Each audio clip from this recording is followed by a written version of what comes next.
Hi everyone. तो इस video में देखने वाले हैं कुछ एरोमेटिक एल्डिहाइड के प्रिपरेशन के मेथड्स। तो इसमें सबसे पहले देख रहे हैं हम लोग Etard reaction. Etard reaction aromatic aldehyde को प्रिपेयर करने के लिए यूज होता है और इससे हम लोग नॉर्मली बेंजल्डिहाइड का प्रिपरेशन करते हैं। अब इस रिएक्शन में बेसिकली होता क्या है कि अगर कहीं CH3 ग्रुप है, एक चीज़ मार्क करने वाला इसमें क्या है, CH3 ग्रुप, C2H5 रहेगा तो ये रिएक्शन नहीं होगा, ये सिर्फ CH3 के साथ ही होगा। तो अगर मिथाइल ग्रुप किसी एरोमेटिक रिंग से मीन्स बेंजीन रिंग से अगर वो अटैच्ड है तो बेंजीन रिंग से जो अटैच्ड CH3 रहेगा वो CH3 किस में कन्वर्ट हो जाएगा, ओवरऑल वो CHO मीन्स एल्डिहाइड में कन्वर्ट हो जाएगा। तो कंडीशन दो है इटार्ड रिएक्शन होने का, एक तो CH3 होना चाहिए और दूसरा कि वो CH3 कनेक्टेड होना चाहिए डायरेक्टली किसके साथ, बेंजीन रिंग के साथ या कोई एरोमेटिक रिंग के साथ। अब इसमें है क्या कि इटार्ड रिएक्शन स्टार्ट होता है क्रोमाइल क्लोराइड से, CrO2Cl2 है, इस कंपाउंड का नाम है क्रोमाइल क्लोराइड, रेड कलर का कंपाउंड होता है ये क्रोमाइल क्लोराइड। और यहाँ पे जो CH2 है ये सॉल्वेंट के जैसा एक्ट करेगा, ये सॉल्वेंट है। तो CrO2Cl2 के साथ जब ये मिथाइल बेंजीन है, ये मिथाइल बेंजीन कह सकते हैं या फिर इसको कह सकते हैं टॉलिन, टॉलिन को जब ट्रीट करेंगे CrO2Cl2 के साथ तो इसके ट्रीटमेंट के बाद एक कॉम्प्लेक्स बनता है, एक कॉम्प्लेक्स कंपाउंड बनता है, इसको बोलते हैं एक्चुअली क्रोमियम कॉम्प्लेक्स। ये है क्रोमियम का कॉम्प्लेक्स है ये क्रोमियम कॉम्प्लेक्स। और क्रोमियम कॉम्प्लेक्स को फर्दर जब हाइड्रोलाइज करते हैं वाटर के साथ H+H2O या H3O+ के साथ तो कन्वर्ट हो जाता है बेंजल्डिहाइड में। तो इसमें एक चीज़ जो है वो ये है कि क्रोमियम कॉम्प्लेक्स जैसे ये थोड़ा कॉम्प्लेक्स है, हमको बेसिकली पूरा याद रखना चाहिए कि मिथाइल है तो मिथाइल ग्रुप एल्डिहाइड में ओवरऑल कन्वर्ट होगा, ये हमको ओवरऑल तो याद रखना ही है। साथ में क्रोमियम कॉम्प्लेक्स को अगर याद रख लें तो बेटर रहेगा। इसको याद कैसे करेंगे, जैसे कि ये जो मिथाइल है मेरे पास, जैसे कि हमारे पास टॉलिन है, ये है, इसमें CH3 कनेक्टेड है। अब इसमें क्या है, CH3 कनेक्टेड है, जब इसको हम लोग ट्रीट करेंगे किसके साथ, CrO2 के साथ, Cl2 के साथ, इसके साथ जब ट्रीट करेंगे तो एक कॉम्प्लेक्स बनता है। उस कॉम्प्लेक्स को याद कैसे करना है ना कि उसमें क्या करना है कि सबसे पहले बेंजीन रिंग जैसे है उसको वैसे ही लिख लेना है। उसके बाद फिर क्या करना है, इसमें से 2H को हटाएंगे हम, तो 2H को हटाएंगे तो क्या बच जाएगा, CH। अब 2H को जब हटाएंगे तो उसके जगह पे कोई भी चीज़ जुड़ेगा दो और बैलेंसी को सेटिस्फाई करने के लिए। जैसे कार्बन का अगर 2 हाइड्रोजन कम कर दिए तो 2 बॉन्ड कम हो गया, तो 2 बॉन्ड कम हुआ तो इसके साथ कोई और 2 ग्रुप जुड़ेगा। उस ग्रुप को कैसे याद रखना है कि ये CrO2Cl2 जो है उसमें एक O को आगे करके लिखना है, तो O आगे लिख दिए, 2 O है, एक O को आगे लिख दिए, फिर क्या बच गया, Cr, फिर दूसरा O जो है वहीं पे रहेगा, तो 2 O था, एक को आगे लिखे एक को वहीं पे, और फिर साथ में क्या है Cl2, तो ये Cl2 लिख दिए। अब एक चीज़ और क्या है, यहाँ पे जो H हम लोग 2 कम किए थे अपने मन से वो यहाँ H के बगल में, O के बगल में होता है, तो ये OH हो जाएगा। तो क्या हो गया, CH CrOH Cl2, यही कंपाउंड थे यहाँ पे, CH के साथ O CrOH Cl2 whole twice, तो ये क्रोमियम कॉम्प्लेक्स बनता है। और इसको जब हम लोग फर्दर हाइड्रोलाइज कर देते हैं H+H2O से ट्रीट करते हैं तो ये पूरा जो पोर्शन है ये पूरा ये किस में कन्वर्ट हो जाएगा, CHO में, और इधर जो बेंजीन रिंग है वो एज इट इज़ कनेक्टेड रहेगा, तो ये बेंजल्डिहाइड बन जाएगा। अगर साइड में कोई ग्रुप प्रेजेंट हो, जैसे कि अगर क्वेश्चन ऐसे पूछा जाए कि हमारे पास ये बेंजीन रिंग है, ये कंपाउंड है, यहाँ पे कनेक्टेड है, सपोज कर लेते हैं CH3 कनेक्टेड है और यहाँ पे Cl कनेक्टेड है, और इसको कोई ट्रीट कर दे, ऐसे लिख दे CrO2Cl2 से ट्रीट करेंगे और फिर ट्रीट करेंगे H+H2O से, तो फाइनली क्या बनेगा, दोनों से ट्रीट कर रहे हैं तो फाइनली ओवरऑल क्या बनेगा, तो Cl पे कोई फ़र्क नहीं पड़ने वाला है। CrO2Cl2 जैसे ही हमको दिखा समझ में आ गया कि वो इटार्ड रिएक्शन है, क्रोमाइल क्लोराइड है ये, और मिथाइल यहाँ पे है ही, इसको किस में कन्वर्ट कर देगा, वो CHO में, तो बेंजीन रिंग जैसे है वैसे ही रहेगा इसमें ओवरऑल, और CH3 किस में कन्वर्ट हो जाएगा, CHO में, और Cl जहाँ है वैसे ही रहेगा, तो ये प्रोडक्ट बन जाएगा। अगर ये कंपाउंड होता है जैसे कि बेंजीन रिंग है, यहाँ पे CH3 कनेक्टेड है, यहाँ पे नाइट्रो ग्रुप कनेक्टेड है, इसको अगर ट्रीट कर दे CrO2Cl2 के साथ और H+H2O के साथ। पहले इसके साथ ट्रीट करेंगे, फिर जो बनेगा उसको इसके साथ ट्रीट करेंगे। तो फर्स्ट स्टेप में कॉम्प्लेक्स बनेगा, सेकेंड स्टेप में फाइनल प्रोडक्ट बनेगा। तो क्या बनेगा इसका प्रोडक्ट? इसका फाइनल प्रोडक्ट बन जाएगा, बस CH3 को ही चेंज करना है और किसी को भी नहीं। तो यहाँ पे कन्वर्ट हो जाएगा CHO और ये नाइट्रो तो एज इट इज रहेगा जैसे वैसे ही, तो ये प्रोडक्ट बन जाएगा। तो बेसिकली ये सब इटार्ड रिएक्शन का ही एप्लीकेशन है। इटार्ड रिएक्शन में क्या होता है, CH3 CHO में कन्वर्ट होता है। तो ये इटार्ड रिएक्शन हुआ।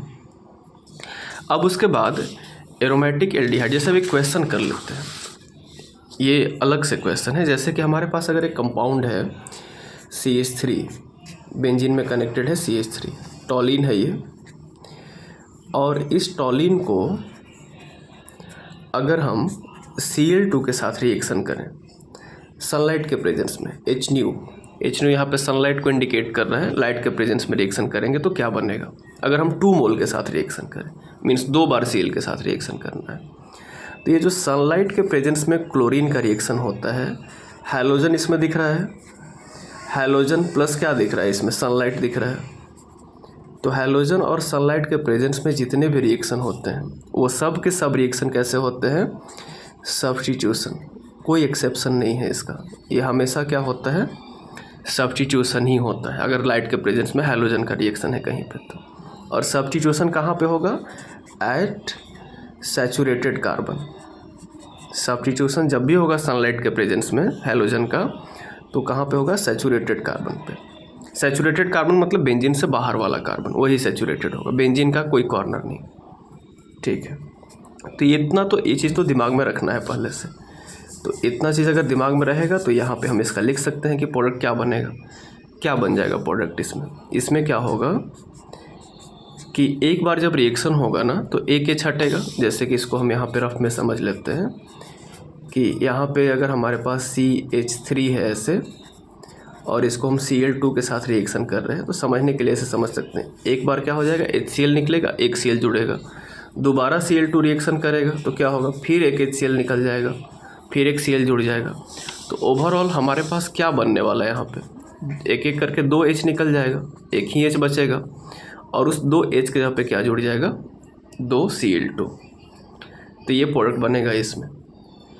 अब अगर इसको कोई ट्रीट कर दे एक्वस NaOH के साथ, बेस के साथ ट्रीट कर दे, एक्वस NaOH वाटर ही है बट वहाँ पे बेसिक मीडियम में है, वो मीडियम बेसिक है, क्या होगा यहाँ पे Na और Cl, NaCl निकल जाएगा वहाँ से। तो ऐसा 2 बार रिएक्शन हुआ, क्योंकि 2 Cl है ना, तो ये NaOH भी यहाँ पे 2 यूज होगा। अगर 2 नहीं भी लिखा हुआ है तो हमको समझ लेना चाहिए खुद से कि 2 मोल ही यूज होगा। तो अगर यहाँ पे होगा तो प्रोडक्ट हमारा क्या बनेगा फाइनली, CH रहेगा, एक Cl हटेगा तो एक OH आएगा, फिर एक Cl हटेगा तो एक OH और आएगा, तो ये प्रोडक्ट बनेगा। बट फाइनली ये नहीं बनेगा, ये थोड़े देर के लिए बनेगा बट ये फाइनल प्रोडक्ट हमारा नहीं होगा। अगर हमको फाइनली लिखना होगा तो हम इसको नहीं लिखेंगे, इसके आगे बढ़ के खुद से लिखेंगे। ये पता है कि एक कार्बन पर 2 OH कभी बन जाए तो अनस्टेबल होता है और क्या निकलेगा वहाँ से, H2O। तो यहाँ भी एक कार्बन पे 2 OH आ रहा है ना, Cl को हटाने के बाद 2 OH आ गया एक ही कार्बन पे, तो यहाँ से क्या निकल जाएगा ऐसे, H2O। तो क्या बन जाएगा प्रोडक्ट फाइनली प्रोडक्ट बन जाएगा CHO, एक O तो बचेगा ना, CHO मतलब कि बेंजल्डिहाइड बन जाएगा। तो ऐसे बेंजल्डिहाइड बन सकता है, तो टॉलिन से बेंजल्डिहाइड ऐसे भी बन सकता है। हालांकि ये कोई नेम रिएक्शन नहीं है बट ऐसे भी ट्रांसफॉर्मेशन किया जा सकता है। पहले हैलोजिनेशन कर लिए, देन उसको हाइड्रोलाइज कर दिए, तो फाइनली बेंजल्डिहाइड बन जाएगा। अब नेक्स्ट नेम रिएक्शन देखते हैं। नेक्स्ट नेम रिएक्शन है Gattermann coach reaction. Gattermann coach reaction को भी हम लोग एल्डिहाइड, बेंजल्डिहाइड प्रिपेयर करने के लिए यूज़ करते हैं, और इसको हम लोग बेंजीन से स्टार्ट करते हैं, इसमें पहले से कोई भी ग्रुप नहीं है। तो बेसिकली इस रिएक्शन में कार्बन इंक्रीज हो रहा है। कार्बन इसमें कितना है टोटल, 6, इसमें कार्बन कितना है, 7। तो ये कार्बन इसमें इंक्रीज होता है, कितना इंक्रीज होता है, सिर्फ एक इंक्रीज होगा बस। रिएक्शन कैसे होता है, जैसे कि इसको ऐसे समझना चाहिए कि यहाँ पे CO और HCl के बीच में रिएक्शन हो रहा है। तो CO का स्ट्रक्चर हम लोग ऐसे बनाते हैं, C ट्रिपल बॉन्ड O, जिसमें कोऑर्डिनेट बॉन्ड होता है ऑक्सीजन से कार्बन की तरफ। तो इसको ऐसे लिखा भी जाता है, CO का स्ट्रक्चर ऐसे ही होता है। कोऑर्डिनेट बॉन्ड कोई नहीं शो करे तो क्योंकि कार्बन को इलेक्ट्रॉन मिला इसलिए माइनस और ऑक्सीजन पे प्लस क्योंकि ये डोनेट किया।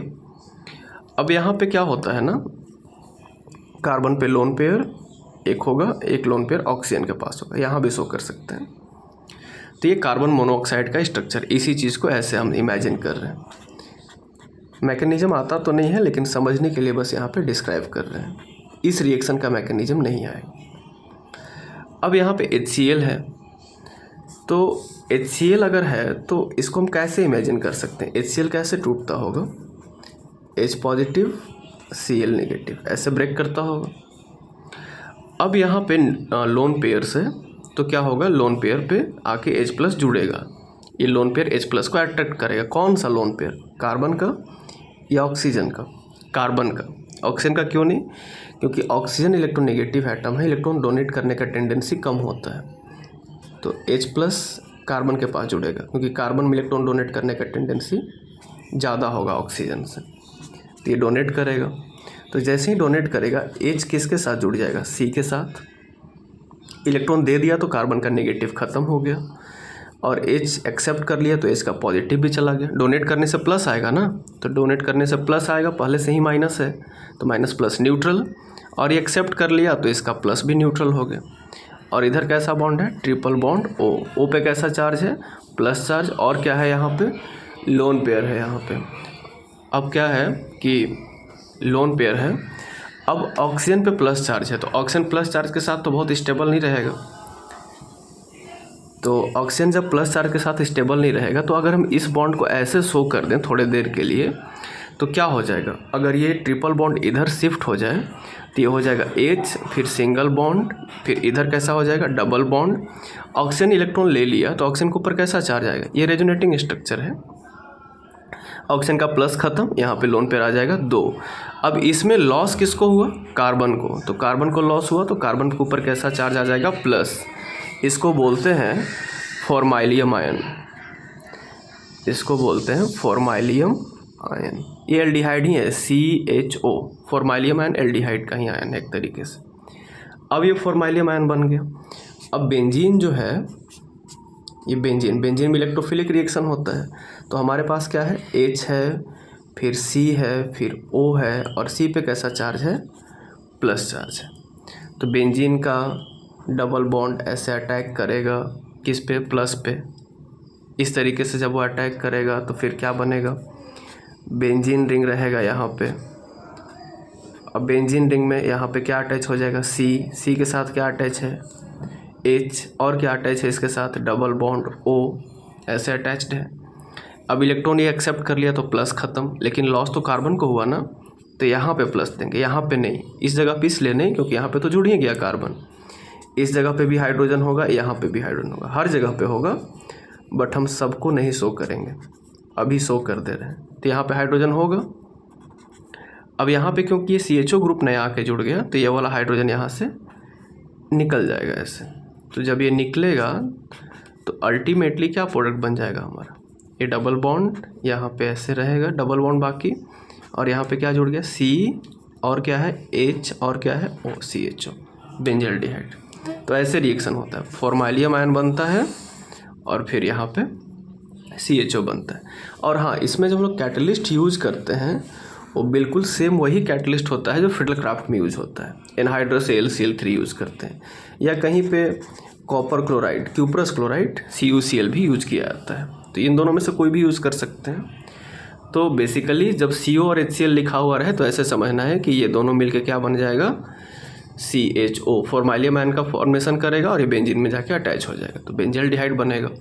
तो ये रिएक्शन होगा बेंजीन से बेंजल्डिहाइड का, और इसी रिएक्शन को बोलते हैं हम लोग गैटरमैन कोच रिएक्शन। तो अगर एग्जाम में आ जाए गैटरमैन कोच रिएक्शन लिखने को, उसका इक्वेशन, तो हम सिंपली इतना ही मेंशन करेंगे, उसमें ज़्यादा नहीं डिस्क्राइब करेंगे। बेंजीन लिखेंगे, COHCl लिख देंगे, एनहाइड्रस AlCl3 लिख सकते हैं, या फिर कोई चाहे तो CuCl लिख सकता है, और फाइनली प्रोडक्ट हम इसका लिख देंगे यहाँ पे CHO, बेंजल्डिहाइड। तो ये प्रोडक्ट बन जाएगा। तो ऐसे रिएक्शन होता है ये। अब इसके बाद नेक्स्ट हम लोग देखने वाले हैं यहाँ पे reactivity of aldehyde and ketone. कि अगर एल्डिहाइड और कीटोन दोनों की रिएक्टिविटी की बात करें तो ज़्यादा रिएक्टिव कौन होता है, एल्डिहाइड ज़्यादा रिएक्टिव होगा या कीटोन। तो एक फैक्ट तो पहले लिख लेते हैं कि एल्डिहाइड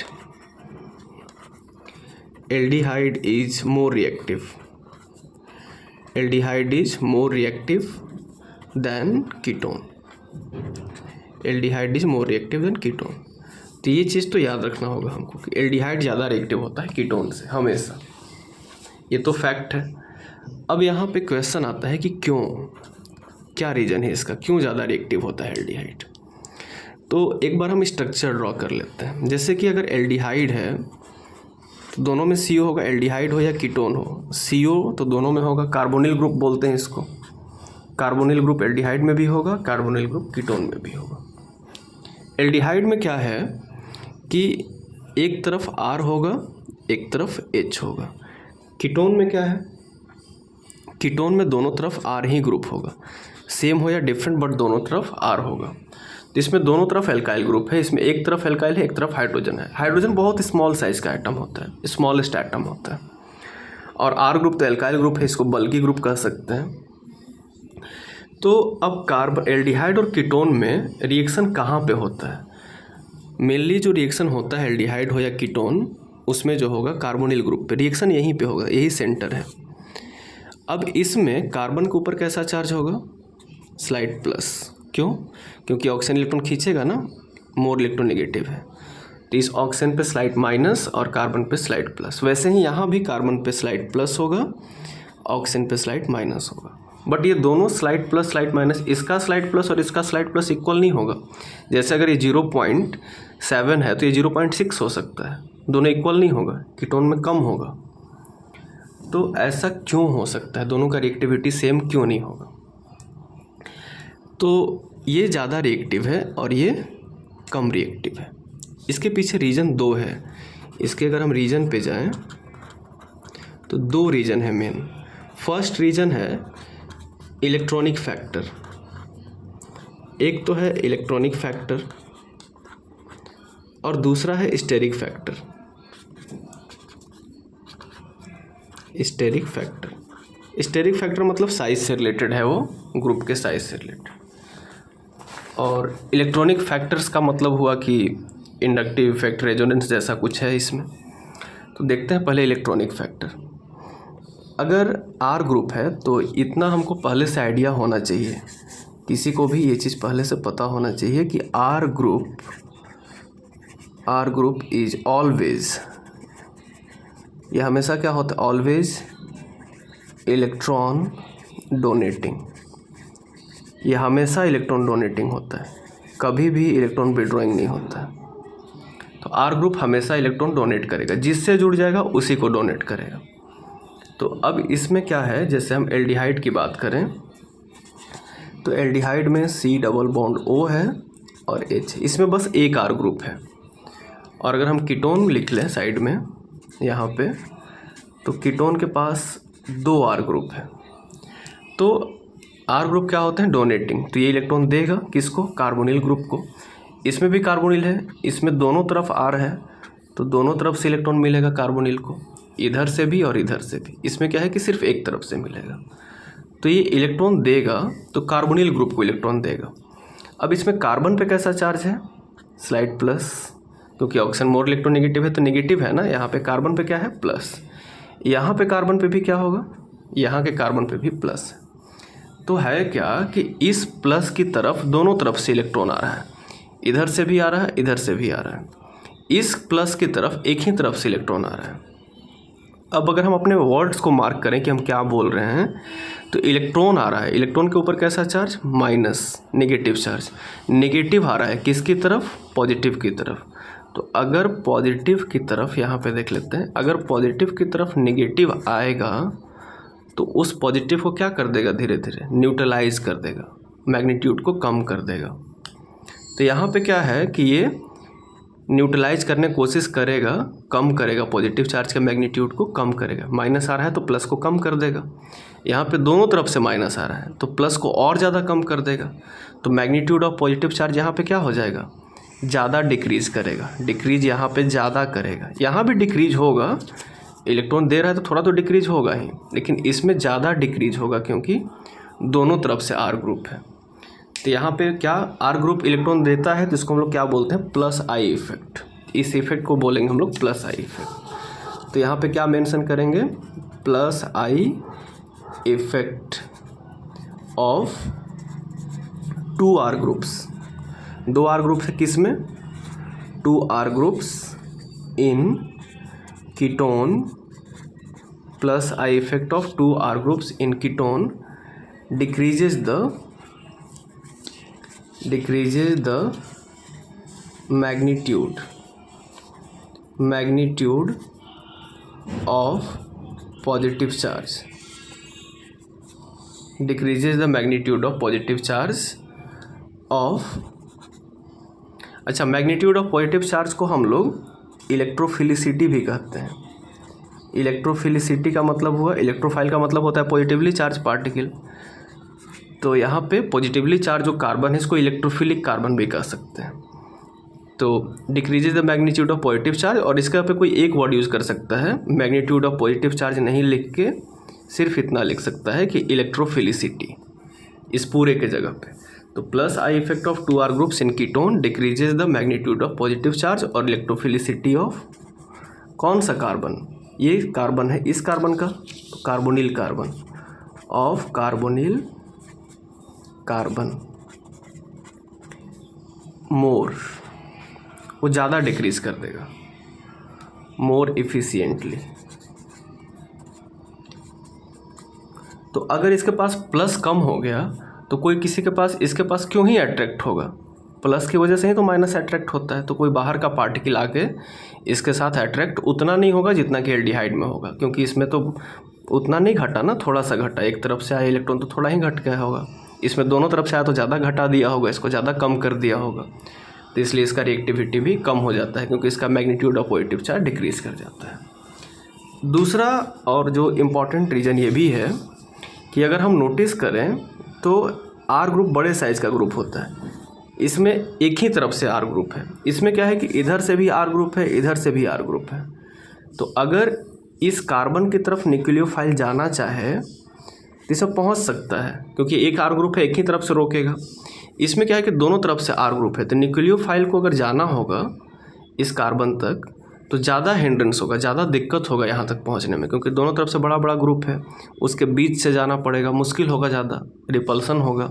इसमें एक तरफ से है, एक तरफ से तो छोटा सा ग्रुप है हाइड्रोजन, इसमें अप्रोच आसानी से हो जाएगा। तो ये जो बल्कि ग्रुप है, बड़ा साइज़ का जो ग्रुप है R ग्रुप, वो न्यूक्लियोफाइल के अप्रोच को रोकता है।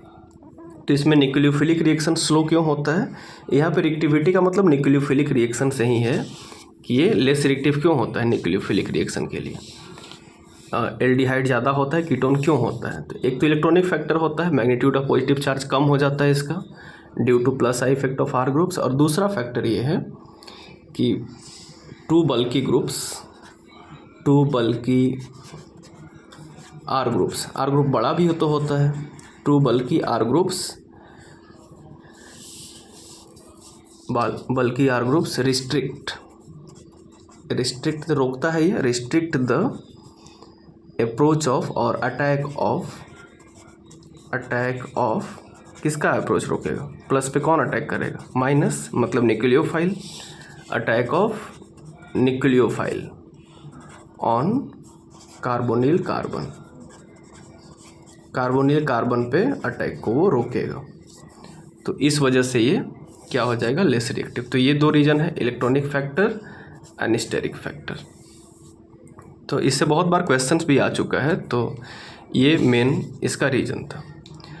अब यहाँ पे हम लोग देख लेते हैं कि जब एल्डिहाइड है, कीटोन है, तो ज़्यादा रिएक्टिव कौन होगा हमारे पास, एल्डिहाइड होगा कि कीटोन होगा। तो हमको पता है कि सबसे ज़्यादा रिएक्टिव कौन होता है एल्डिहाइड कीटोन में, एल्डिहाइड, उसके बाद कौन होगा, कीटोन।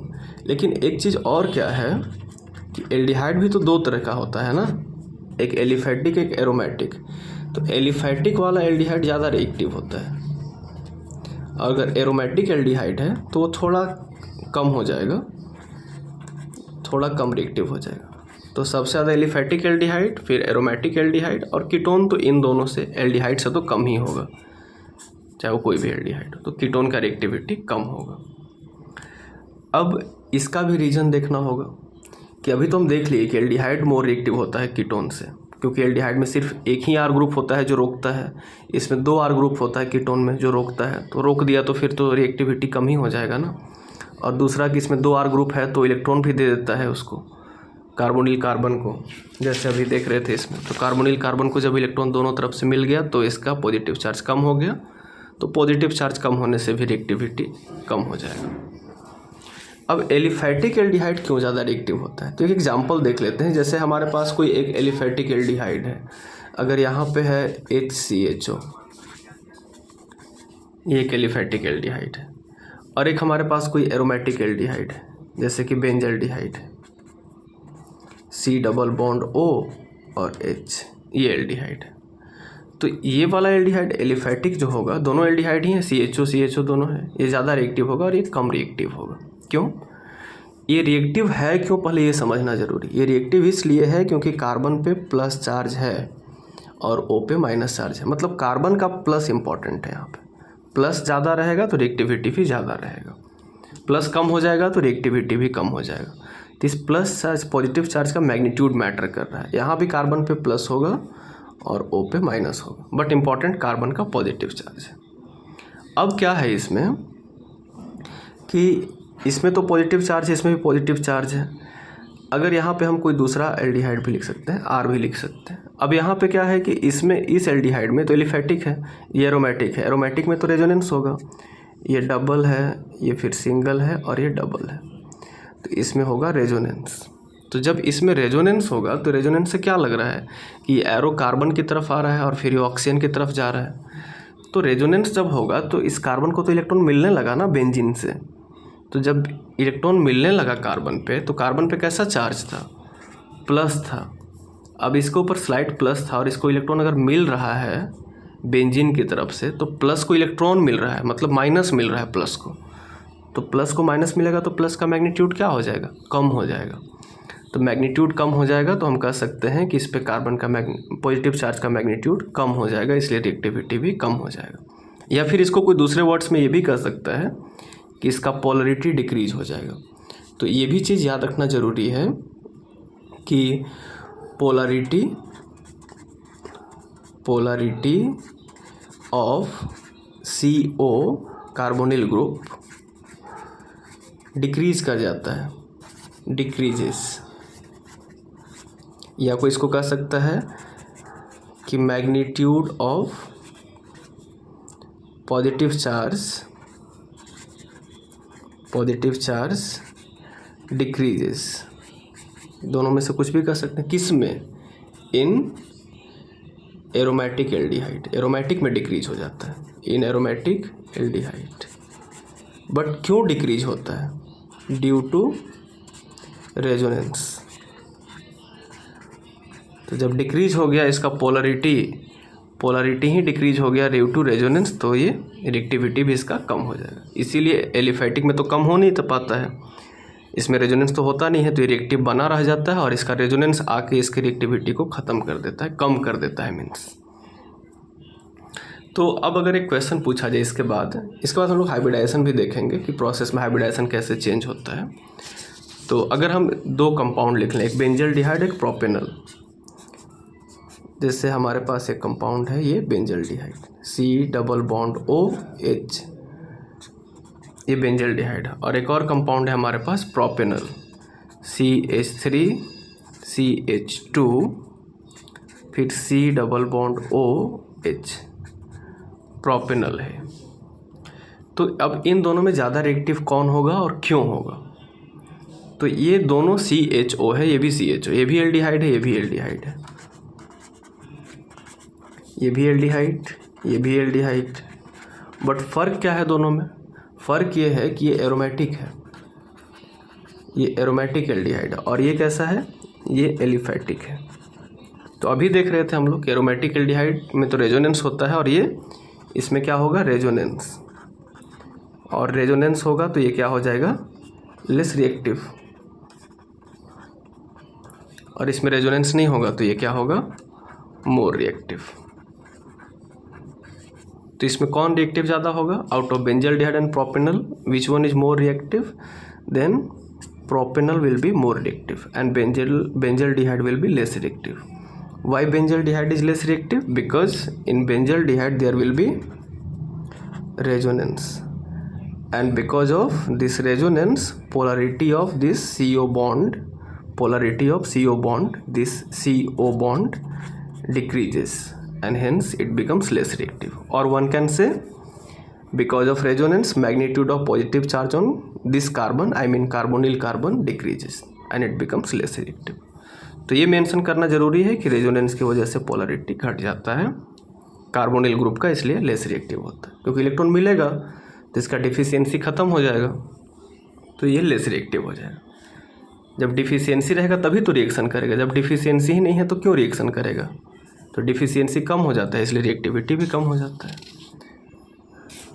अब यहाँ पे देखते हैं हम लोग एक चीज़ और कि जब रिएक्शन होता है तो कार्बोनिल कार्बन के हाइब्रिडाइजेशन में क्या चेंज होता है. जैसे कि हमारे पास अगर एल्डिहाइड है या कीटोन है, दोनों में से कुछ भी ले सकते हैं हम. ये एल्डिहाइड ही ले लिए यहाँ पे. तो इस कार्बन पे कैसा चार्ज है? प्लस, ओ पे माइनस. रिएक्टिविटी कम है ज़्यादा है, बट रिएक्शन तो होगा, स्लो हो या फास्ट हो. तो अगर इसके पास हम रिएक्शन करें किसी न्यूक्लियोफाइल के साथ, जैसे एग्जाम्पल के लिए हम OH माइनस ले लिए, इस कार्बन पे प्लस है, O पे माइनस है, तो OH माइनस कहाँ अटैक करेगा? 3 लोन पेयर होगा इसके पास. ये जब भी अटैक करेगा तो कहाँ अटैक करेगा? प्लस के पास. तो ऐसे अटैक करेगा. अब जब ये अटैक करेगा इस कार्बन के पास, तो इसमें क्या होगा कि RC, इस C के साथ इसका बॉन्ड बन जाएगा. C का 4 बॉन्ड तो ऑलरेडी है, इसके साथ बनेगा तो 5वां हो जाएगा. तो जैसे ही अटैक करता है ये बॉन्ड ओपन हो जाता है इससे. तो जब ये ओपन होगा तो क्या बन जाएगा? इधर R है, फिर इधर क्या है? C. ओपन हुआ तो ऊपर हो गया सिंगल, इधर क्या है? H. आके कौन जुड़ा? OH नीचे से ऐसे जुड़ जाएगा आके. अब जब ये ओपन हुआ, इलेक्ट्रॉन इधर गया तो इसके ऊपर पूरा माइनस आ जाएगा. पहले तो स्लाइड था ना, जब शिफ्ट हो जाएगा तो पूरा माइनस आएगा. कार्बन पे कोई चार्ज नहीं होगा क्योंकि इधर से बॉन्ड टूटा तो इधर से बना भी. तो इसका 2 and 3 and 4 मेंटेन था, पहले भी 4 था, अभी भी 4 है. ठीक है. अब इसमें क्या है कि इसका हाइब्रिडाइजेशन क्या हुआ इस प्रोसेस में. ये O पे माइनस आया, और अगर इसको कहीं से H+ मिल जाए तो ये क्या बन जाएगा? RC, ऊपर में OH हो जाएगा, इधर H और इधर भी OH. ऐसा एक कंपाउंड बन सकता है. एग्जाम्पल के लिए बस ले रहे हैं. एक कार्बन पर 2 OH है तो फिर तो अनस्टेबल होगा, वापस चला जाएगा. तो खैर इस पे नहीं जा रहे हैं अभी हम लोग. हमारे लिए मेन है यहाँ से यहाँ का ट्रांसफॉर्मेशन. इसमें हाइब्रिडाइजेशन का क्या चेंजेस होगा. तो इस कार्बन के अराउंड ये कार्बन जो कार्बोनिल कार्बन है, ये कौन सा बॉन्ड है? सिग्मा. ये सिग्मा बॉन्ड, ये सिग्मा बॉन्ड, और एक बॉन्ड जो होगा वो क्या होगा? पाई. तो इस कार्बन के सराउंडिंग में कितना सिग्मा है? 3 सिग्मा है. तो हाइब्रिडाइजेशन क्या हो जाएगा इसका? sp2. एक S और 2 P, 3 ऑर्बिटल मिक्स होगा तो 3 सिग्मा बनेगा, sp2 हो जाएगा इसका हाइब्रिडाइजेशन. इस कार्बन का हाइब्रिडाइजेशन क्या होगा? तो इसके इमीडिएट सराउंडिंग में सिग्मा काउंट कर लेते हैं. 1 2 3 4 सिग्मा है. तो इसका हाइब्रिडाइजेशन क्या हो जाएगा? इसका हाइब्रिडाइजेशन sp3 हो जाएगा.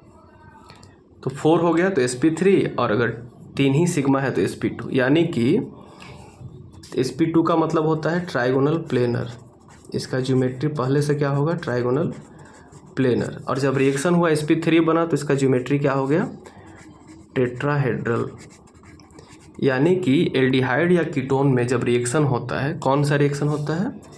ये कौन सा रिएक्शन? न्यूक्लियोफाइल रिएक्शन कर रहा है तो इसको बोलेंगे न्यूक्लियोफिलिक.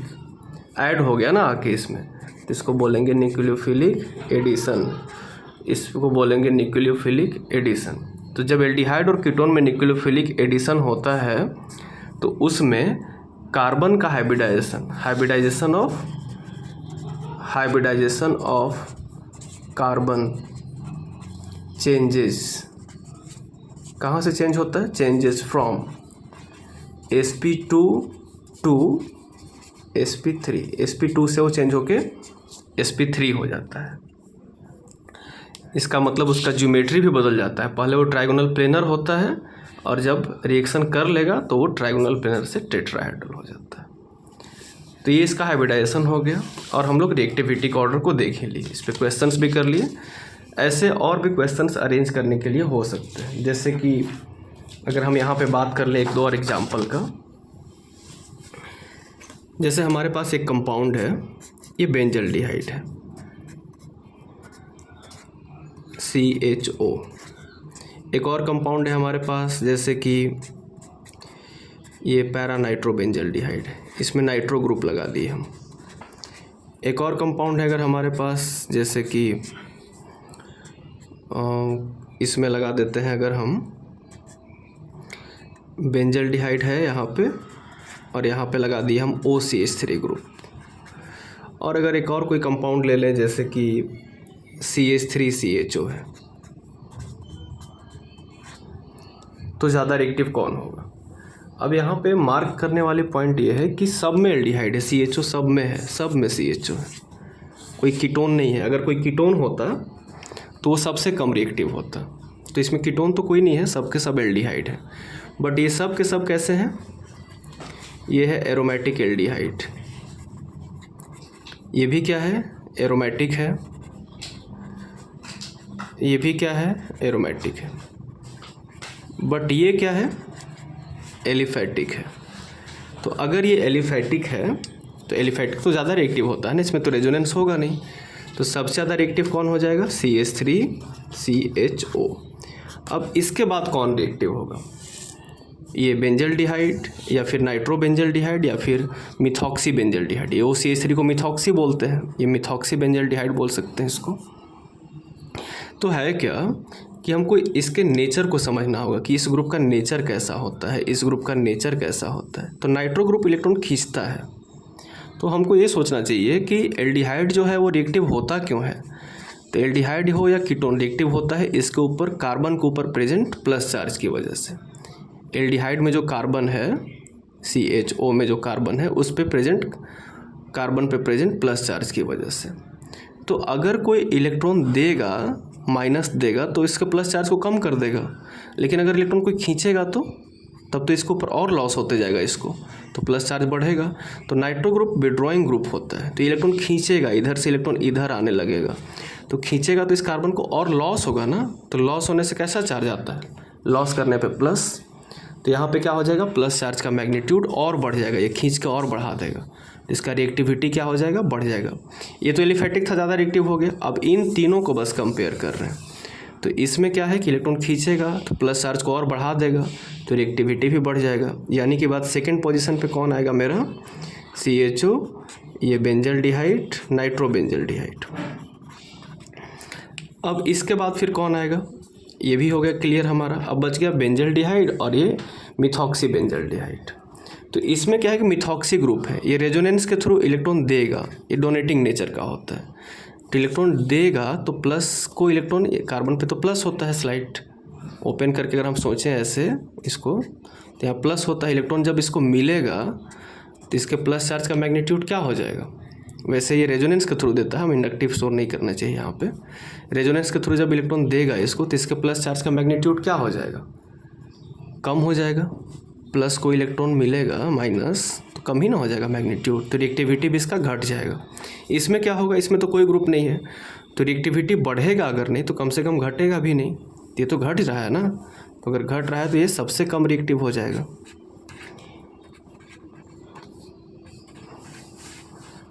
और बेंजल्डिहाइड में कम से कम घट तो नहीं रहा है, तो इसका रिएक्टिविटी मेंटेन रहेगा। और नाइट्रो ग्रुप आया तो बढ़ा दिया रिएक्टिविटी, तो इसमें रिएक्टिविटी घटा OCH3 की वजह से, इसका मेंटेन रहा। नाइट्रो ग्रुप आया तो रिएक्टिविटी और बढ़ गया। और ये तो एलिफैटिक था, तो ये ज़्यादा रिएक्टिव होगा क्योंकि इसमें रेजोनेंस नहीं है, तो इसके कार्बन ऑलरेडी ज़्यादा रिएक्टिव होंगे। तो ऐसे हम लोग अरेंज करने वाले क्वेश्चंस को कर सकते हैं। अब इसके बाद कुछ देखते हैं यहाँ पे, reaction of ammonia and it's derivative with aldehyde and ketone. अब इसमें क्या है कि अगर हमारे पास कोई एल्डिहाइड है, RC डबल बॉन्ड OH, ऐसे भी लिख सकते हैं, ट्रायगोनल प्लेनर टाइप का, ऊपर की तरफ भी दिखा के साइड में दिखा के हम यहाँ पे लिख रहे हैं। या फिर हमारे पास कोई कीटोन है, RC double bond O, R dash भी हो सकता है, ऐसे कोई कीटोन है, एलिफैटिक हो या एरोमेटिक हो। रिएक्टिविटी तो दोनों का कम होता है एरोमेटिक का, लेकिन फिर भी यहाँ पे हम एलिफेटिक पे ही ज़्यादा कॉन्सेंट्रेट करेंगे। तो जब हम किसी भी एल्डिहाइड या कीटोन ले लें कुछ भी, अगर उसको हम लोग अमोनिया के साथ रिएक्शन करें, मतलब कि NH3 के साथ या NH3 से रिलेटेड कोई भी कंपाउंड के साथ अगर रिएक्शन करते हैं, तो इसका एक सिंपल सा ट्रिक क्या है कि जब अमोनिया या अमोनिया के किसी भी डेरिवेटिव के साथ एल्डिहाइड या कीटोन का रिएक्शन करते हैं, तो उसमें क्या करना चाहिए हमको कि रिमूव H2O को हटा देना है। रिमूव H2O को उसमें से पूरा हटा देना है एंड राइट प्रोडक्ट को लिखना है कैसे, विथ डबल बॉन्ड N के साथ प्रोडक्ट को लिखना है। तो देखते हैं कैसे होगा, प्रोडक्ट को कैसे लिखते हैं। H2O को तो हटाना है, तो जब इसके और इसके बीच में रिएक्शन होगा, हम इसको फिर से यहाँ पे लिख लेते हैं RC⋯OH प्लस NH3 को कोई चाहे तो ऐसे तो लिख ही सकता है ना, NHH NH3 ऐसे लिख दिए। अब इसके 2 H हम बोले कि H2O से हटाना, नाइट्रोजन डेरिवेटिव का जितना भी रिएक्शन है सब में H2O हटेगा, तो क्या बन जाएगा, ये R रहेगा, फिर C रहेगा, फिर H रहेगा, फिर डबल बॉन्ड क्या हो जाएगा, डबल बॉन्ड के साथ प्रोडक्ट लिखना है, तो डबल बॉन्ड के बाद क्या लिखना है, N लिख दिए, ये R ये C ये H यहाँ पे लिखे, फिर डबल बॉन्ड था, डबल बॉन्ड दिए, O के बाद फिर क्या लिखना है, O और ये H 2 H2O बन के निकलेगा ना, ये तो निकल गया, तो इस पूरे पोर्शन को तो हटा ही देना है। तो डबल बॉन्ड के बाद बचा क्या, N बचा और H बचा, तो N लिख दिया और साथ में H लिख दिया। इस प्रोडक्ट को बोलते हैं इमीन, ये प्रोडक्ट बनेगा। अगर हमारे पास कोई रियल एग्जांपल हो, जैसे कि कोई कीटोन या एल्डिहाइड हो, RCCH3 double bond O plus NH3 ऐसे लिखा हुआ है, तो जैसे नाइट्रोजनियस कंपाउंड दिखे समझ जाना है कि यहाँ से 2 H और यहाँ से एक O, H2O तो निकलेगा, तो बच क्या जाएगा, CH3 बचेगा, फिर C, फिर इधर CH3, फिर डबल बॉन्ड, O तो रहेगा नहीं, H2O में निकल जाएगा, फिर N रहेगा, N के पास कितना H, 2 H तो H2O में निकल जाएगा, तो 1 H बनेगा, तो ये प्रोडक्ट बनेगा हमारा। ये भी इमीन ही है, ये इस कीटोन का एसीटोन का इमीन है। तो ऐसे प्रोडक्ट को लिखते हैं। तो डबल बॉन्डेड N कंपाउंड होना तो उसको इमीन बोलेंगे हम लोग। अब इसके बाद इसका दूसरा रिएक्शन देख लेते हैं। जैसे हमारे पास कोई एक कंपाउंड है, तो अमोनिया के साथ, ये हम लोग रिएक्शन किसके साथ देखें, एक चीज़ और यहाँ पे मेंशन कर देते हैं, reaction with ammonia, reaction with ammonia, ammonia के साथ रिएक्शन करते हैं तो क्या बनता है, इमीन बनता है। अब इसके बाद देखते हैं रिएक्शन विथ प्राइमरी एमीन, किसी प्राइमरी एमीन के साथ रिएक्शन करेंगे हम लोग एल्डिहाइड कीटोन का, तो क्या बनेगा, प्राइमरी एमीन बोलते हैं हम लोग, इसको ऐसे लिखते हैं NH2 लिखा हुआ दिख रहा है तो प्राइमरी एमीन है, एक R मतलब CH3 होगा, C2H5 होगा, कुछ होगा। तो अगर हमारे पास ये कंपाउंड है CH3C डबल बॉन्ड OH, ये एल्डिहाइड है, और इसका हम प्राइमरी एमीन कोई ले लेते हैं, एग्जांपल के लिए ले लेते हैं CH3NH2, तो ये NH2 के साथ ये रिएक्शन करेगा। अब ये रिएक्शन रिवर्सिबल होते हैं सारे के सारे, तो अगर हम इसके साथ रिएक्शन करेंगे तो क्या प्रोडक्ट बनेगा, तो हम क्या बताए थे अभी कि नाइट्रोजनियस कंपाउंड के साथ, मतलब कि अमोनिया और उसके डेरिवेटिव के साथ रिएक्शन करेंगे तो H2O हर बार निकलेगा, तो H2O निकलेगा तो प्रोडक्ट क्या बनेगा, तो प्रोडक्ट ऐसे बनेगा, यहाँ से O निकलेगा और यहाँ से नाइट्रोजन वाला H जब भी निकलेगा तो नाइट्रोजन के पास वाला, हमेशा कार्बन के पास वाला नहीं। अमोनिया डेरिवेटिव से जितना भी रिएक्शन करेंगे उसमें H जब भी निकलेगा H2O में तो नाइट्रोजन के पास वाला, तो ये 2 H और ये O, H2O बन के निकलेगा, बच क्या जाएगा, CH3C बचेगा, इधर H बचेगा, डबल बॉन्ड रहेगा, हम बोले थे कि डबल बॉन्ड O के जगह पे डबल बॉन्ड N लिखना है, N लिख दिए, तो कौन सा N है यहाँ पे नाइट्रोजन वाला, H2O तो निकल ही जाएगा साथ में। अब इस नाइट्रोजन के साथ जुड़ा क्या रह गया, CH3, तो ये प्रोडक्ट बनेगा। इसी को कोई चाहे तो ऐसे अरेंज करके लिख सकता है, CH3 C double bond OH, और कोई इसको चाहे तो NH2 को ऐसे लिख देगा, फिर CH3 और यहाँ से H2 ऐसे निकाल के फिर प्रोडक्ट लिख देंगे, CH3 CH double bond NCH3, ये प्रोडक्ट बनेगा। दोनों सेम ही चीज़ है, CH3 CH double bond NCH3, यहाँ पे ऊपर बस लिखें, यहाँ पे साइड में है। इस प्रोडक्ट को बोलते हैं, N पे क्या जुड़ा हुआ है, मिथाइल, कोई अल्काइल ग्रुप जुड़ा हुआ है, तो इसको बोलेंगे N अल्काइलेटेड, अल्काइल ग्रुप है ना, तो कॉमनली इसको कह सकते हैं, इसको मिथाइलेटेड भी कह सकते हैं यहाँ पे, बट यहाँ पे कॉमनली हम बता रहे हैं क्या बोल सकते हैं। N पे अल्काइल ग्रुप है तो इसको बोलेंगे N अल्काइलेटेड इमीन, और इसको सिप्स बेस भी बोलते हैं, सिप्स बेस, यानी कि N अल्काइलेटेड इमीन का ही दूसरा नाम सिप्स बेस है।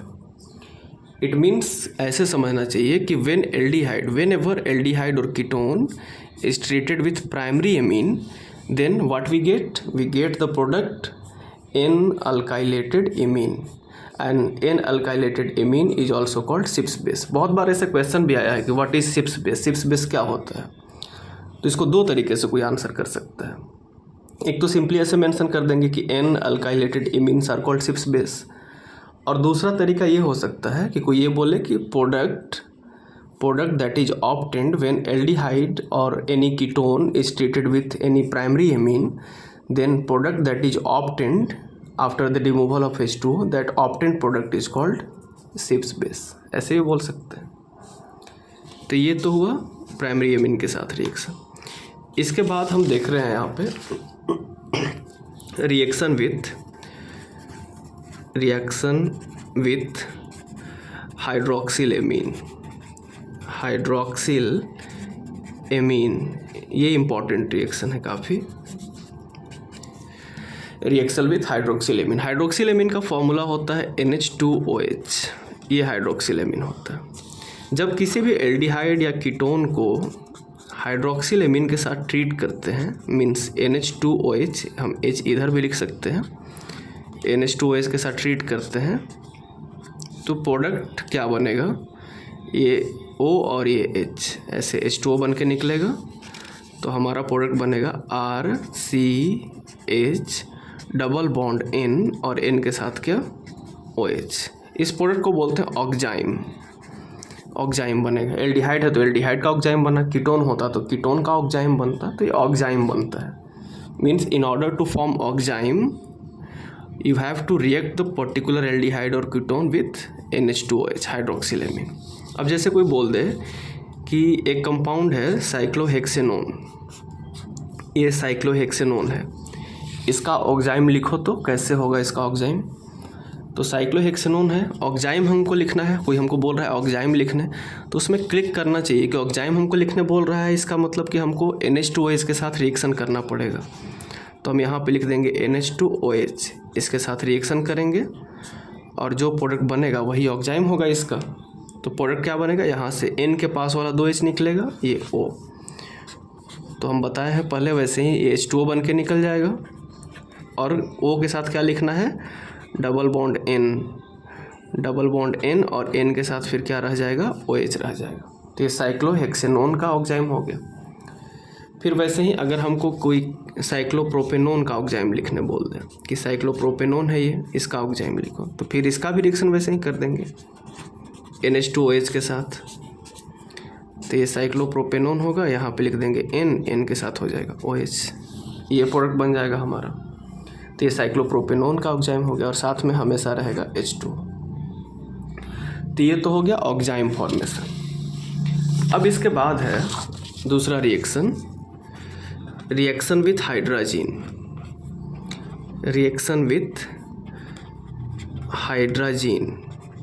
हाइड्राजीन के साथ रिएक्शन। हाइड्रोजन का फॉर्मूला होता है NH2 फिर सिंगल बॉन्ड NH2, और कोई इसको ऐसे लिख देता है N2H4, ऐसे भी कोई लिख देता है, बट ऐसे लिखना ज़्यादा बेटर होगा, प्रोडक्ट लिखने में आसानी होगा, NH2 सिंगल बॉन्ड NH2।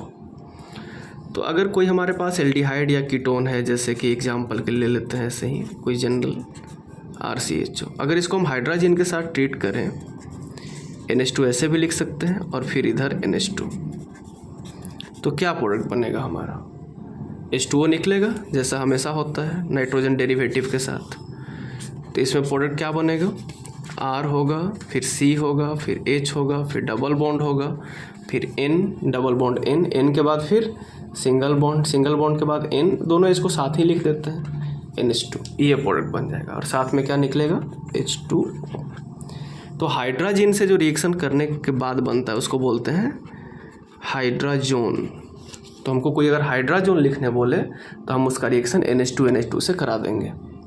जैसे कि हमारे पास अगर एक कंपाउंड है CH3 C double bond O CH3, ये एक कंपाउंड है, और कोई बोले कि इसका हाइड्राजोन बनाओ तो कैसे बनेगा? तो हम साइड में क्या लिख देंगे? NH2, इसके साथ इसका रिएक्शन करके प्रोडक्ट लिख देंगे। क्या बन जाएगा प्रोडक्ट? H2O निकलेगा ना हमेशा की तरह। तो ये CO और ये H, 2 H और ये O, H2O बन के निकलेगा। क्या प्रोडक्ट बनेगा? CH3 C, इधर भी क्या होगा? CH3, ऊपर में क्या आ जाएगा? डबल बॉन्ड N, और ऊपर में क्या बच जाएगा? NH2, ये N और ये NH2। तो ये एसीटोन है, तो ये किसका हाइड्राजोन बन गया? Hydrazone of acetone. तो ये ऐसे रिएक्शन होता है। तो ये हाइड्रोजन के साथ रिएक्शन देख ली। अगला देखते हैं reaction with hydrazone. Reaction with hydrazone नहीं, reaction with phenyl hydrazine. Phenyl hydrazine के साथ क्या रिएक्शन होगा? तो हाइड्राजीन किसको बोलते थे? NH2 सिंगल बॉन्ड NH2 को हाइड्राजीन बोलते हैं।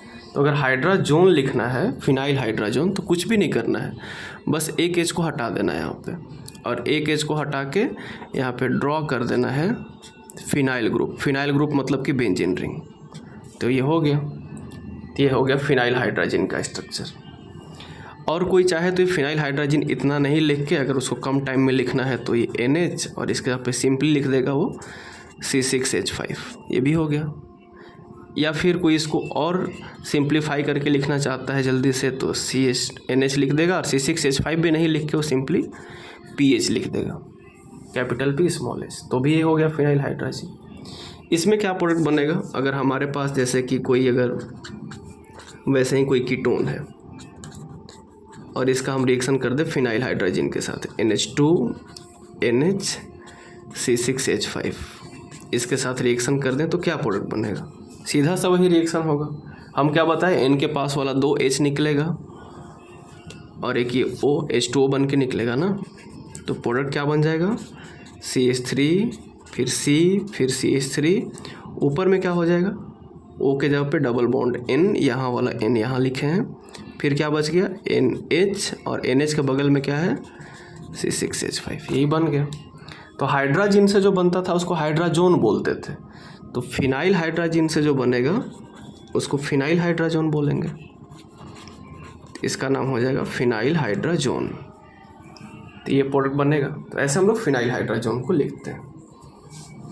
अब इसके बाद अगर एक रिएक्शन और देखें,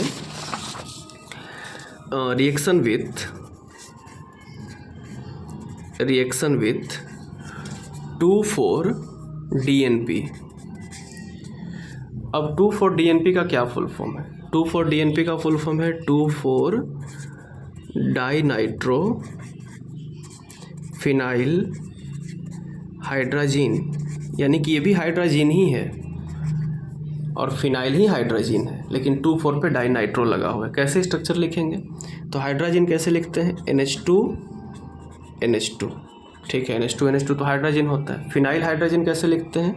तो इस H को हटाते हैं और इसका पे सिंगल बॉन्ड देते हैं और फिर क्या लिखते हैं? Benzene ring. ये फिनाइल हाइड्राजीन हुआ, ठीक है।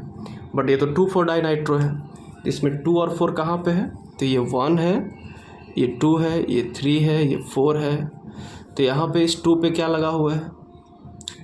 2 पे नाइट्रो है, तो 2 पे NO2 लिख देंगे। और कहाँ नाइट्रो है? 4 पे, तो 4 पे नाइट्रो लिख दिए। यही है 2,4 डाइनाइट्रो फिनाइल हाइड्राजीन।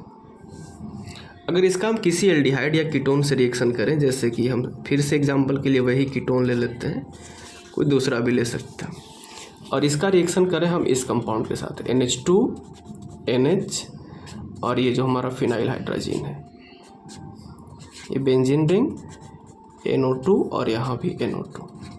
इस NO2 को हम उधर भी लिख सकते हैं, 1 2 3 उधर से भी काउंट कर सकते हैं। तो क्या प्रोडक्ट बनेगा, हमेशा की तरह वही N पे प्रेजेंट हाइड्रोजन 2 और ये ऑक्सीजन H2O बन के निकल जाएगा। क्या बन जाएगा, CH3C, इधर का भी CH3 वैसे ही रहेगा। फिर क्या, डबल बॉन्ड O के जगह पे डबल बॉन्ड N के बगल में कौन, NH, और NH के बगल में कौन, बेंजीन रिंग, और बेंजीन रिंग के साथ क्या, NO2 और यहाँ पैरा पे NO2। तो ये हाइड्रोजन बन गया। इसका नाम क्या हो जाएगा, 2,4 डाइनाइट्रो फिनाइल हाइड्रोजन है। तो प्रोडक्ट क्या हो जाएगा, सेम वही हाइड्रोजन के जगह पे बस हाइड्रोजन कर देंगे, बाकी सेम होगा। हाँ, ये रिएक्शन एल्डिहाइड भी देता है, कीटोन भी देता है, बाकी सारे रिएक्शन के जैसा, जितना भी अभी 2-3 रिएक्शन पहले पढ़े अमोनिया डेरिवेटिव का।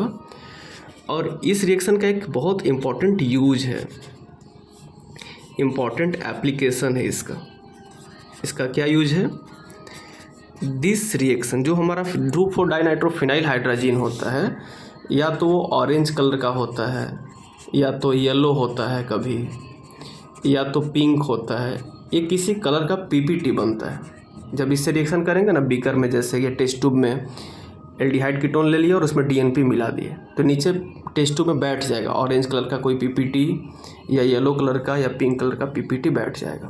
तो अगर ऐसा हुआ, PPT अगर बैठा उसमें, तो वो बता रहा है, वो इंडिकेट कर रहा है कि या तो टेस्ट ट्यूब में जो लिया गया था वो एल्डिहाइड था, या तो जो लिया गया था वो कीटोन था। तो एल्डिहाइड और कीटोन को अगर हमको चेक करना होता है तो उसमें DNP मिला देते हैं, तो उससे हमको ये आइडिया लग जाता है कि या तो एल्डिहाइड है या फिर कीटोन है। कंफर्म ये नहीं पता लगेगा कि वो एल्डिहाइड है या कीटोन, बट इतना वो ज़रूर क्लियर कर देगा कि एसिड नहीं है, ईस्टर नहीं है, एल्डिहाइड और कीटोन ही हो सकता है। तो ये क्या हो सकता है, दिस रिएक्शन, इसका यही यूज है, this reaction is use to check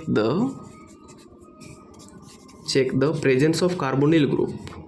carbonyl group का पता लगाता है, presence of carbonyl C double bond O group, लेकिन सबका C double bond O group नहीं, C double bond O group of aldehyde and ketone.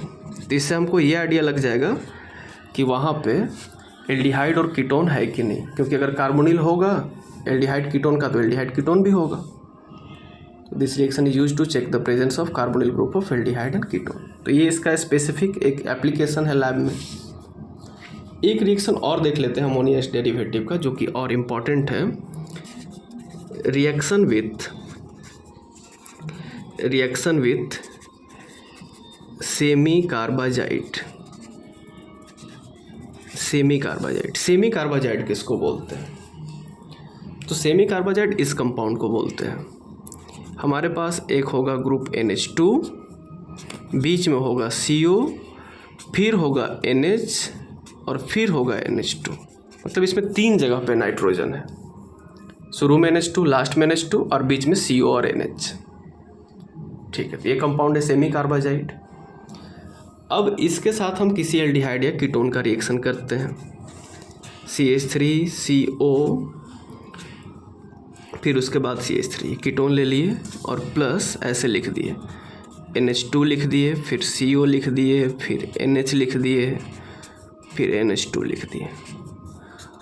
तो product क्या बनेगा, तो हम अभी तक क्या बताए थे कि कोई भी अमोनिया और इसका डेरिवेटिव हो तो उसमें वाटर निकलता है। तो वाटर निकलता है तो उसमें हमको क्या क्या चाहिए, एक O चाहिए और 2 H चाहिए। H कहाँ वाला, नाइट्रोजन वाला, तो नाइट्रोजन के पास H होना चाहिए 2, तो 2 H तो है, कम से कम 2 होना चाहिए, 3 रहेगा तो उसमें से 2 यूज हो जाएगा। तो यहाँ पे 2 H है, तो 2 H यहाँ भी तो है, तो यहाँ वाला 2 H यूज होगा या फिर यहाँ वाला 2 H यूज होगा। अब तो प्रॉब्लम हो गया, इसमें तो 2 H यहाँ से भी H2 बन सकता है, यहाँ से भी बन सकता है, तो यहाँ से नहीं बनता है। ऐसा नहीं कि ये पास में है तो ऐसे लिख दिए, हमेशा जो CO से दूर है, जो NH2 CO से दूर है वो NH2 पार्टिसिपेट करता है। सेमी कार्बाजाइड में जो NH2 CO से दूर है वो रिएक्शन में पार्टिसिपेट करता है और वही प्रोडक्ट बनाता है। क्यों बनाता है अभी बताते हैं, बट प्रोडक्ट अभी लिख लेते हैं पहले। तो CH3C और इधर क्या हो जाएगा CH3, डबल बॉन्ड O के जगह पे क्या हो जाएगा डबल बॉन्ड N। ये कौन सा N है, यहाँ जो पार्टिसिपेट किया यहाँ वाला N है N। इसका 2H तो H2 बन के निकल गया, N यहाँ वाला लिख दिए। N के साथ क्या बचा रह गया, इसके बगल में NH है, NH के बगल में फिर पीछे आ जाए तो क्या है CO है, CO को ऐसे लिख दिए। ये NH2 तो पार्टिसिपेट किया नहीं तो ये जस का तस रह जाएगा NH2। तो ये प्रोडक्ट बनेगा हमारा, ये क्या बन गया सेमी कार्बाजोन। तो सेमी कार्बाजाइड से जो बनता है उसको बोलते हैं सेमी कार्बाजोन। तो ये प्रोडक्ट बनेगा हमारा इसमें, ये प्रोडक्ट ये लिख लेंगे इसको। अब है क्या कि अगर ऐसे दे दे एग्ज़ाम में, ऐसे क्वेश्चन दे दे, ऐसे लिख दे और यहाँ पे लिख दे NH2 फिर NH फिर CO फिर NH2, और कभी ऐसे भी दे सकता है CH3 CO CH2 CH3 और प्लस लिख दे NH2 CO NH NH2, इसे घुमा के भी दे सकता है। तो क्या बनेगा दोनों में प्रोडक्ट, H2O तो निकलता ही है यहाँ पे, यहाँ भी निकलेगा H2, इस केस में भी निकलेगा H2। तो यहाँ से O कार्बोनिल कंपाउंड का, और H कहाँ से, तो जो CO से दूर है ये वाला, ये 2H और ये H2O, तो क्या बच जाएगा इसमें बेंजीन रिंग रहेगा, साइक्लोहेक्सेन रिंग रहेगा, फिर डबल बॉन्ड N के बगल में NH के बगल में CO और CO के बगल में NH2, ये प्रोडक्ट बन जाएगा। सेमी कार्बाजोन बन गया, साइक्लोहेक्सेनोन का सेमी कार्बाजोन है ये। इसमें क्या बनेगा, ये CO वाला O, तो ये CH3, CO वाला O मतलब कि ये C, यहीं पे क्या लिखना पड़ेगा डबल बॉन्ड N। NH2 में कौन सा है, CO के बगल वाला नहीं, CO से जो दूर है NH2 वो वाला, यहाँ वाला, इसको अपोजिट करके इसमें लिख दिए हैं। तो यहाँ वाला N, यहाँ वाला N यहाँ पे लिख दिए। अब इस N के बगल में यहाँ वाला N हम यहाँ पे लिखे हैं। इस N के बगल में कौन बच गया है NH के बगल में कौन है CO के बगल में कौन है NH2, तो ये बन जाएगा। अब ये CH3 लिखे थे यहाँ पे, फिर C वाला यहाँ पे था, फिर बगल में क्या है CH2, फिर बगल में क्या है CH3, तो ये प्रोडक्ट बन जाएगा हमारा। तो ये सेमी कार्बाजोन बनेगा। तो ऐसे हम लोग प्रोडक्ट को लिखेंगे। अब क्वेश्चन बहुत बार ये पूछा जाता है कि सेमी कार्बाजोन में तो 2 NH2 है, तो एक ही NH2 हमेशा क्यों पार्टिसिपेट करता है, इसमें तो 2 NH2 है ना, एक यहाँ भी एक यहाँ भी है। तो जब एल्डिहाइड से रिएक्शन होता है, जैसे कि ये कंपाउंड है मेरे पास, कोई एल्डिहाइड है, इस पे प्लस है और इस पे माइनस है, तो इसके साथ यही जो NH2 है यही क्यों पार्टिसिपेट करता है, ये क्यों नहीं पार्टिसिपेट करता है। दोनों के पास क्या होगा लोन पेयर इस NH2 के पास भी होगा, इसके पास भी वैसे होगा और इसके पास भी होगा। तो ये हमारे पास क्वेश्चन में ये नहीं पूछा जा रहा है, पूछा जा रहा है कि ये NH2 और ये NH2, वाटर तो 2 ही जगह से निकल सकता है ना, तो ये NH2 पार्टिसिपेट कर सकता है यहाँ भी, बट यही क्यों पार्टिसिपेट करता है, ये क्यों नहीं पार्टिसिपेट करता है। तो पार्टिसिपेशन पहले कैसे होता है ये जानना इम्पोर्टेंट है। कार्बन पे प्लस होता है ना, एल्डिहाइड हो या कीटोन हो, और O पे माइनस। तो ये कार्बन पे लोन पेयर अटैक करता है, एक्चुअली ये अटैक करता है, ये ओपन होता है। जैसे रिएक्शन कैसे होता है, एक रिएक्शन को समझ लेते हैं पहले। जैसे कि एक हम जनरल रिएक्शन लिख लेते हैं, C double bond OH, ammonia का ही रिएक्शन देख लेते हैं। तो अमोनिया का रिएक्शन जो हम बताए थे कि NH2 से वाटर निकलता है, पहले होता कैसे है वैसे देख लेते हैं। तो ये नाइट्रोजन होता है, कार्बन पे प्लस O पे माइनस, तो ये नाइट्रोजन का लोन पेयर ऐसे अटैक करेगा तो ये बॉन्ड ओपन हो जाएगा, तो बॉन्ड 5 हो जाएगा ना कार्बन का अदरवाइज। फिर क्या होगा, CH3 हुआ, C हुआ, O पे कैसा चार्ज माइनस, इधर क्या है H, अटैक कौन किया नाइट्रोजन, नाइट्रोजन के साथ कितने सारे हाइड्रोजन हैं 3, तो तीनों साथ में आ गया होगा नाइट्रोजन के साथ। इलेक्ट्रॉन दिया नाइट्रोजन तो कैसा चार्ज प्लस। अब नाइट्रोजन इलेक्ट्रॉन नेगेटिव है, प्लस तो रखेगा नहीं बहुत देर तक, तो एक हाइड्रोजन से अलग होकर उसको तोड़ देगा, तो यहाँ से जो H निकलेगा वो O पे जाके जुड़ जाएगा, तो क्या बन जाएगा प्रोडक्ट CH3C। इस ये जो माइनस है ना, इस H को अट्रैक्ट कर लेगा बाद में, तो ये C के ऊपर में क्या हो जाएगा OH, इधर क्या H, और इधर क्या N, और N के साथ कितना H, NH2, ऐसे हो जाएगा।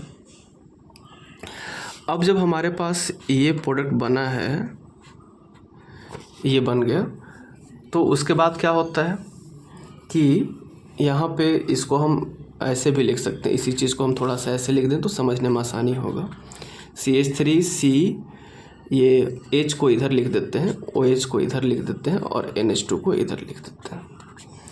तो एक कार्बन पे OH और NH2 है, इसको थोड़ा भी वार्म करेंगे या फिर ऐसे भी, तो यहाँ से OH और यहाँ से एक H, इस H को अलग कर देते लिखते हैं, NH2 को ऐसे लिख देते, ये दोनों मिलके क्या बन जाएगा H2O, और H2O जैसे ही बनेगा यहाँ पे डबल बॉन्ड आ जाएगा, तो CH3C ऊपर में क्या बचा H, ऐसे लिख दिए, डबल बॉन्ड इधर क्या हो जाएगा NH, तो लास्ट में H2O बन जाता है। तो रिएक्शन स्टार्ट कैसे होता है ये पूरा जानना अभी इम्पॉर्टेंट नहीं है हमारे लिए, बस इम्पॉर्टेंट ये है कि रिएक्शन स्टार्ट कैसे होता है। रिएक्शन स्टार्ट होता है लोन पेयर के अटैक से। लोन पेयर जब अटैक करता है ना कार्बन पे, तो वहीं से रिएक्शन स्टार्ट होता है।